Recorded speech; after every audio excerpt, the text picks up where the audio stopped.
గర్భగుడిలో కూర్చోబెట్టే విగ్రహాన్ని మనం తయారు చేయాలి అంటే కఠినమైన పరిశ్రమ చేయాలి, చేయించాలి. నిజానికి ఇప్పుడు ఎవరైతే ఈ వేదిక ఎవరైతే ఉన్నారో ఈ కార్యక్రమాలు చేసేవాళ్ళు వీళ్ళు లేకపోతే పర్సంటేజ్ తగ్గిపోతే ఎంత ఎంత ప్రమాదం అండి. శుభాశుభాలకు అన్నింటికీ వాళ్ళు లేనిదే ఏ పని నడుస్తుంది. నిజమండి. అంటే ఒకటేమో ఇప్పుడు వేదము పౌరోహిత్యం చేసేవాళ్ళు వాళ్ళని కాపాడుకోవటం అనేది ఎంత పెద్ద ఛాలెంజో, సమాజంలోని ప్రతి వ్యక్తిని అలాంటి తపస్విగా తయారు చేయడం కూడా అంతే పెద్ద ఛాలెంజ్. అందువల్ల నేనేమంటానంటే ఈ తపస్సు అనేది ఒక పురోహితుడి కోసం కాదు, అవును, ఈ తపస్సు అనేది ప్రతి వ్యక్తి కోసం, ఒక మంచి సమాజం కోసం. ఒక మంచి సమాజం కోసం. చూడండి, ఒక తల్లి ఇంట్లో అందరికన్నా ముందు లేస్తుంది, అందరికన్నా ముందు స్నానం చేసి మడిగట్టుకుని తన భర్త కోసం వంట చేస్తుంది, తన కొడుకు కోసం వంట చేస్తుంది, ఇల్లంతా ఊడ్చుకుంటుంది, తుడుచుకుంటుంది. తపస్సు కాదా అది? అది తపస్సు కాదా? 100% అండి. అలా తపస్సు చేసే ఇల్లాళ్ళు కావాలి. అలా తపస్సు చేసే గృహస్థు పాపం పొద్దున్న లేస్తాడు భార్య పిల్లల కోసం అని చెప్పి నానా తంటాలు పడతాడు, ఆఫీసర్ తిడుతూ ఉంటాడు, పడుతూ ఉంటాడు. నేను నెల శాలరీ ఇస్తే కానీ వ్యవహారం నడదు. అది తపస్సు కదా.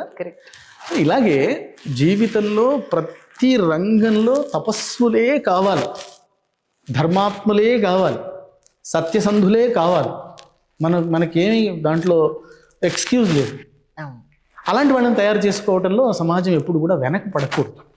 ఆతురత ఉండాలి, వేగం ఉండాలి. మీకు నేను చిన్న విషయం చెప్తాను. మీరు సంస్కారాలు అనే శబ్దం వింటుంటారు కదా. సంస్కారం అంటే వాడికి సంస్కారం లేదు, సంస్కారం ఉంది అంటుంటాం కదా. అలాంటి సంస్కారం కాదు. ఈ సంస్కారం ఏంటంటే షోడశ సంస్కారాలు అని మన సంప్రదాయంలో నామకరణం అనే దాన్ని సంస్కారం, నామకరణ సంస్కారం, అన్నప్రాశన సంస్కారం విన్నారు కదా. అవునండి, అవును. ఈ సంస్కారాలు ఏమవుతాయి? ఉపనయన సంస్కారం, ఉపనయన సంస్కారం అంటాం కదా. మన ఋషుల యొక్క ఆత్మ చూడండి, ఒక వ్యక్తిని తయారు చేయాలి అంటే ఎక్కడ మొదలు పెట్టాలి పని అంటే, మీరేమంటారంటే పుట్టిన తర్వాత కాస్త మాటలు వచ్చిన తర్వాత, అక్షరాభ్యాసం తర్వాత, లేదా ఉపనయనం తర్వాత మొదలు పెట్టాలి అంటారు కదా. మన వాళ్ళకి అంత ఓపిక లేదు, అంత ఓపిక లేదు. మన వాళ్ళ పని ఎక్కడ మొదలు పెడతారంటే ఆ దంపతుల వివాహంలో మొదలు పెడతారు. గర్భ సంస్కారం అంటారు. ఇంకా ముందే ఆ వివాహంలోనే సంకల్పం వాళ్ళిద్దరూ కలిసి ధర్మ ప్రజా సంపత్త్యర్థం స్త్రియముద్వహే, గొప్ప సంతానాన్ని కనడానికి నేను ఈ స్త్రీని నేను వివాహం చేసుకుంటున్నాను అంటాడు. అక్కడ మొదలవుతుంది వ్యవహారం. మొదలైన తర్వాత గర్భాధానంలో, ఆ తర్వాత తల్లి గర్భంలో వ్యక్తం కాగానే పుంసవనం, రెండో సంస్కారం, మూడో సంస్కారం సీమంతోన్నయనం, విష్ణుబలి, పుట్టను తల్లి గర్భంలోంచి అలా బయటికి రాగానే ఇంకా నాళం కూడా తెంచకుండానే జాతకర్మ అనే ఒక సంస్కారం చేయాలి. తాడు తెంచంగానే 11వ రోజు అయిన తర్వాత నామకరణ సంస్కారాలు అనమాట. అంటే మనం వాడిని తయారు చేయడానికి మన వాళ్ళకి ఎంత ఆతురత అంటే, అమ్మో ఆలస్యం అయిపోతుంది వాడిని తయారు చేయాలి, ఆలస్యం అయిపోతుంది తయారు చేయాలి అనేటువంటి ఆతురత అనమాట. సో ఉపనయనం అనేది ఇంకా వాడి జీవితంలో రెండో జన్మ అంటారు, ద్విజత్వం అంటారు. ఆ ఉపనయన సంస్కారంలో వాడికి కొత్త ఐడెంటిటీ. వాడిని బ్రహ్మచారి అంటే అప్పటి వరకు వాడి పేరు ఏదో పేరు ఉంటుంది, కానీ అప్పటి నుంచి వాడిని బ్రహ్మచారి అంటారు. ఆతురత అనమాట మన వాళ్ళకి చాలా తొందర. అందుకని ఆ ధోరణిలో మనకి రిలాక్సేషన్ లేదు. అందుకని విద్యాతురాణం నా సుఖం నా నిద్ర. విద్య అనే ఆతురత ఉన్న వాళ్ళకి సుఖము అనే ఉండదు, అసలు ఆలోచన నిద్ర అనేది పట్టదు. సో అందుకని పొద్దున్న 4ంటికి లేపాలి, అందుకని రాత్రి 9:30 వరకు రుబ్బాలి. ఇది వినడం తక్కువ అండి. ఇప్పుడు మీరు చెప్పిన ఈ సామెత ఏదైతే ఉందో, లేదా ఏమంటారు సేయింగ్ ఏదైతే ఉందో, అది వినడం తక్కువ. ఎక్కువ ఇప్పుడు ప్రాచుర్యంలోకి వచ్చింది ఏంటి అని అంటే కామాతురాణం నా భయం నా లజ్జ, ఇది ఎక్కువ వింటున్నాం. అదే కాబట్టి నేనేమంటానంటే అండి, మీరు ఎప్పుడైతే సమాజాన్ని ఒక అందమైన సమాజంగా తీర్చిదిద్దాలి అని అనుకున్నారనుకోండి, దానికి షార్ట్ కట్స్ ఉండవు. దానికి హార్డ్ వర్క్ ఒక్కటే, కన్స్ట్రక్టివ్ వర్క్ ఒక్కటే మార్గం. షార్ట్ కట్స్ వెతికారంటే జారిపోతారు, పడిపోతారు. దాంట్లో ఏమీ సందేహం లేదు. గొప్ప వ్యక్తిగా మారాలంటే ఏం చేయాలి అంటే ఏమీ గొప్ప పని చేయక్కర్లేదు, చెప్పిన పని చేస్తే చాలు. ఇప్పుడు నేను మా అబ్బాయిని స్కూల్లో జాయిన్ చేశాను. వాడు స్కూల్కి వెళ్తే చాలు. స్కూల్కి ఎక్కడికి వెళ్తే మళ్ళీ ఫలితం. క్లాస్ రూమ్లోకి వెళ్తే చాలు. క్లాస్ రూమ్లోకి వెళ్ళిన తర్వాత ఆ బ్లాక్ బోర్డ్ మీద దృష్టి పెట్టి గురువుగారు చెప్పే పాఠం మీద పూర్తిగా ఏకాగ్రతతో వింటే చాలు. అది వినకుండా అటు కొంచెం దృష్టి ఇటు చెవులు పెట్టాడు అనుకోండి గోవింద. దృష్టి కూడా తిప్పి కిటికీలోంచి బయటికి చూసి ఆ గ్రౌండ్లో ఎవడో ఆడుతున్నాడో అయ్యో నేను ఆడలేకపోతున్నానంటే మొత్తానికే గోవింద. కాబట్టి అలా కాదు, నువ్వు ఇలా పెట్టు, ప్రతిదీ త్రికరణ శుద్ధిగా చెయ్యి అనే ఒక నేచర్ అలవాటు చేయగలిగిన రోజున అక్కడ ఏం చేయలేడండి. వాడికి వాడి మనసు మీద, వాడి మాట మీద, వాడి చేతల మీద వాడికి కంట్రోల్ వచ్చిందనుకోండి, వాడికి ఒక డైరెక్షన్ ఉందనుకోండి, ఏది మంచో ఏది చెడో ఏది చెయ్యాలో ఏది చెయ్యకూడదో ఒక క్లారిటీ ఉందనుకోండి, ఎవడు పాడవుతాడండి? ఎవడు పాడవడు. మనం పాడవటానికి కావాల్సిన దారులన్నీ వేసి వాడిని అటు పంపించేసి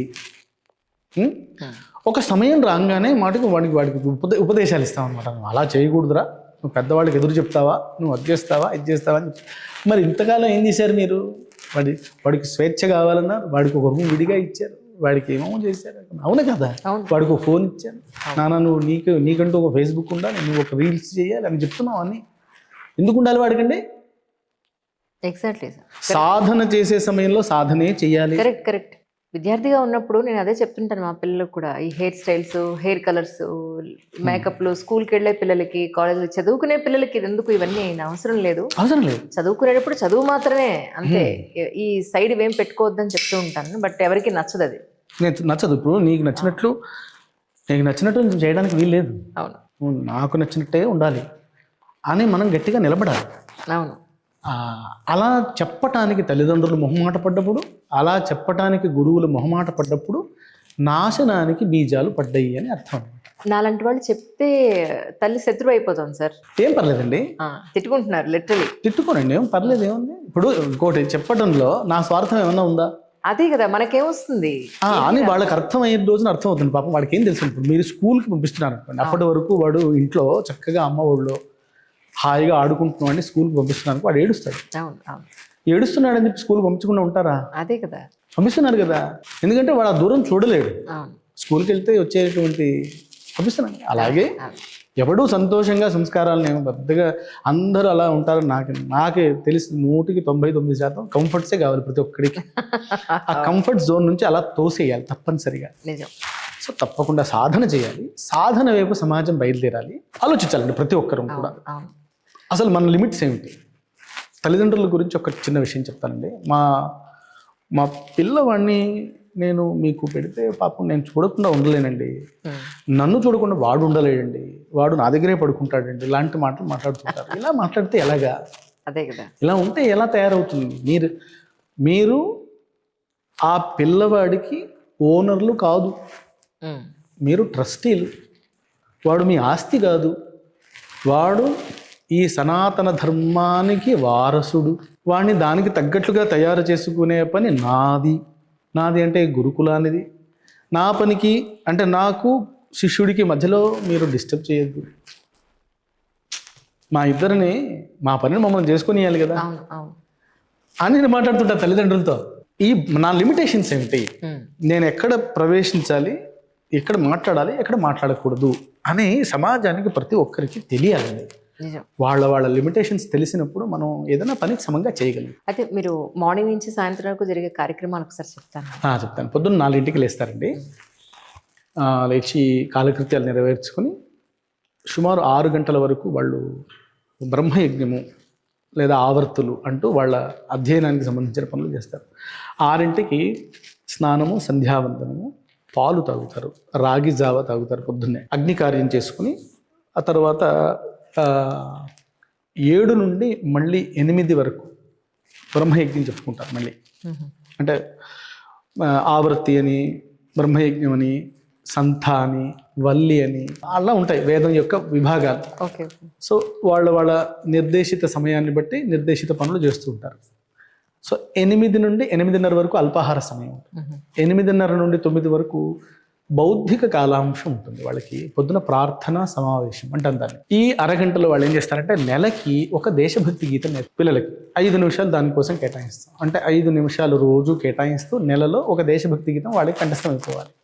ఇప్పుడు వాళ్ళకి ఏది రాని గాంధీవం, ఏది టంకారం, ఏది నీరణ తూర్యనాదం, ఏది హుంకారం అని ఒక పాఠం ఉంది, దేశభక్తి గీతం. సో వాడిని ఉద్బోధన గీతం అంటారు. ఆ పాట ఇప్పుడు నడుస్తుంది పిల్లలకి. అయ్యో తప్పకుండా, మనం వెళ్ళినప్పుడు మాకు ఒకసారి వినిపించారు. ఆ పాట నేర్చుకుంటారు. ఓ రోజు ఒక 5 నిమిషాలు కేటాయిస్తారు అంతే.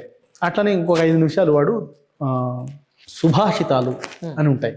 అంటే ఉదాహరణకి మాతృవత్ పరదారేషు పరద్రవ్యేషు లోష్టవత్ ఆత్మవత్ సర్వభూతేషు యః పశ్యతి సమన్విత అని ఒక శ్లోకం. ఈ శ్లోకం కంఠస్థం చేస్తారు.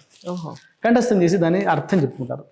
ప్రతి స్త్రీని తల్లిగా భావించాలి, ఇతరుల ధనాన్ని మట్టిగా భావించాలి, ప్రతి ప్రాణిలోనూ తనను చూసుకోవాలి, ఈ గుణాలే పండితుడి లక్షణం అని కంఠస్థం చేస్తారు వాళ్ళు. ఇలాంటి వాళ్ళు రేపు రాజకీయాల్లోకి వచ్చిన, బిజినెస్ చేసిన, సపోజ్ వాళ్ళు సంసార జీవితాన్ని మొదలుపెట్టి పెళ్లి చేసుకున్న ద బెస్ట్ గా ఉంటారు కదండి కదా. ఇలాగా ప్రతి నెల రెండు చొప్పున 4 శ్లోకాలు వాళ్ళకి కంఠస్థమై వాటి భావం వాళ్ళ హృదయంలో నిలుస్తుంది. ఎందుకంటే కుటుంబ వ్యవస్థ విచ్ఛిన్నం అయిపోతున్న ఈ రోజులు మెయిన్ రీజన్ ఏమిటి అని అంటే అతనికి బయట అదర్ అవిగేషన్స్ ఉండడం, ఈ అమ్మాయికి బయట అదర్ అవిగేషన్స్ ఉండడం, అపార్థాలకు దారి తీయడం, వీళ్ళిద్దరి మధ్య అన్యోన్యత లేకపోవడం, ఎన్నో రకాలైన ఇల్లీగల్ కాంటాక్ట్స్, ఇవే మేజర్. ఎటు చూసుకున్నా కూడా 90% ఇవే ఉన్నాయి. సో ఇంత మంచి విద్యని మీరు చిన్నప్పటి నుంచి వాళ్ళ బ్లడ్లో ఇన్కల్కేట్ చేస్తున్నప్పుడు ఎందుకు వాడు చెడు మార్గంలో వెళ్ళగలుగుతాడు? ఇంకొకటి ఏంటంటే ఆ తర్వాత అంటే ఆ 8:30 నుండి 9 మధ్యలో ఒక 10 నిమిషాల పాటు ఇలాంటి యాక్టివిటీస్ జరిగి ఆ తర్వాత వాళ్ళు ప్రార్థన ప్రతిరోజు కూడా ఈ లోకం అంతా బాగుండాలి, ఆ బ్రాహ్మణో బ్రహ్మవర్చసి జాయతాం అంటూ విజ్ఞానముతో ఓతప్రోతమయ్యే ఈ సమాజంలో ఒక పార్ట్ వాళ్ళందరూ బ్రహ్మవర్చస్సు వాళ్ళకి కలుగుగాక, ఈ దేశాన్ని రక్షించేటువంటి వ్యవస్థ బాధ్యత కలిగినటువంటి వాళ్ళందరికీ విపరీతమైనటువంటి ఇంద్రియ శక్తి కలుగుగాక